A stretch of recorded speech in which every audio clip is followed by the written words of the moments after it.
Un appel à l'Esprit Saint. Une prière à l'Esprit Saint, on peut dire.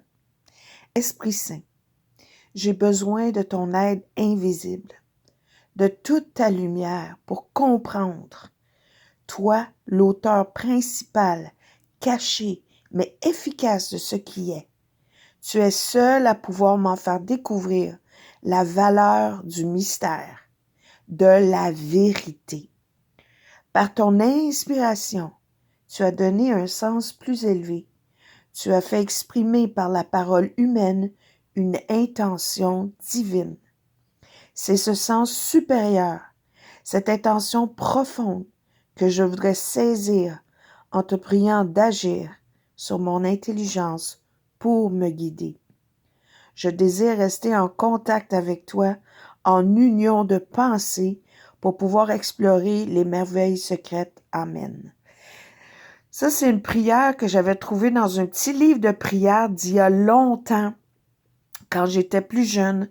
On allait à l'église, mais de toutes les prières, il y en a une ou deux que je reconnaissais comme il y avait de l'essence à ça, celle-là.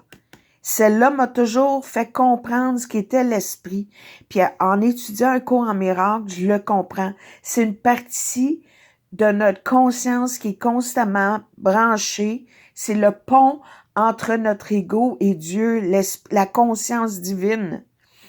C'est comme, c'est ça le pont entre les deux mondes. Et l'Esprit Saint, c'est la lumière dans notre conscience qui éclaire les choses, qui nous font voir ce qui est vrai, juste et bon.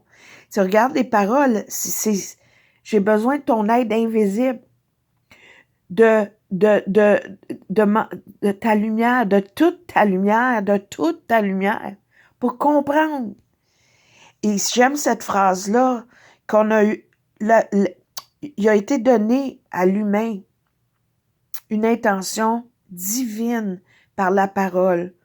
Et si on écoute nos médias aujourd'hui, si on regarde ce qui se passe dans le monde, est-ce qu'on utilise notre parole d'une façon sage et divine? Il faut se poser des questions, hein?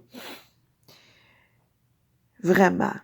Appelons l'Esprit Saint en nous, l'Esprit de lumière en nous, pour éclairer les événements, nous voir ce qui est vrai et juste, et ne donnez pas d'énergie à autre chose. C'est faux. C'est juste faux. On juge pas. On reconnaît que c'est faux.